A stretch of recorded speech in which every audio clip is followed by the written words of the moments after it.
Breaking చూస్తున్నాం. BJP అగ్రనేత LK అద్వానీకి Bharat Ratna ప్రకటించింది కేంద్ర ప్రభుత్వం. ఈ మేరకు ట్విట్టర్లో శుభాకాంక్షలు తెలిపారు ప్రధాని మోదీ.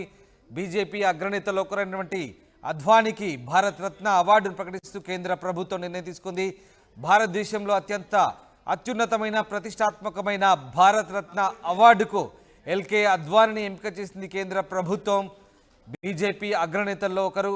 భారతీయ జనతా పార్టీకి జవసత్వాలు నింపిన నేతగా ఆయనకు పేరుంది. రామ్ మందిర్ నిర్మాణ రథయాత్రను చేపట్టారు ఎల్కే అద్వానీ. గతంలో బీజేపీ పగ్గాలు చేపట్టి భారతీయ జనతా పార్టీని దేశంలో అధికారం దిశగా ఆయన తీసుకువచ్చారు. ఇక పార్టీ అగ్రనేతలు ఒకరైన అద్వానీ వయసు రీత్యా ప్రస్తుతానికి ఆయన విరామం తీసుకున్నారు, రెస్ట్ తీసుకుంటున్నారు. ఈ నేపథ్యంలో ఆయనకు అద్వానీకి గుర్తింపుగా కేంద్ర ప్రభుత్వం భారత రత్న అవార్డును ప్రకటించింది. ట్విట్టర్లో ఆయనకు విషయం చెప్పారు ప్రధాని మోదీ.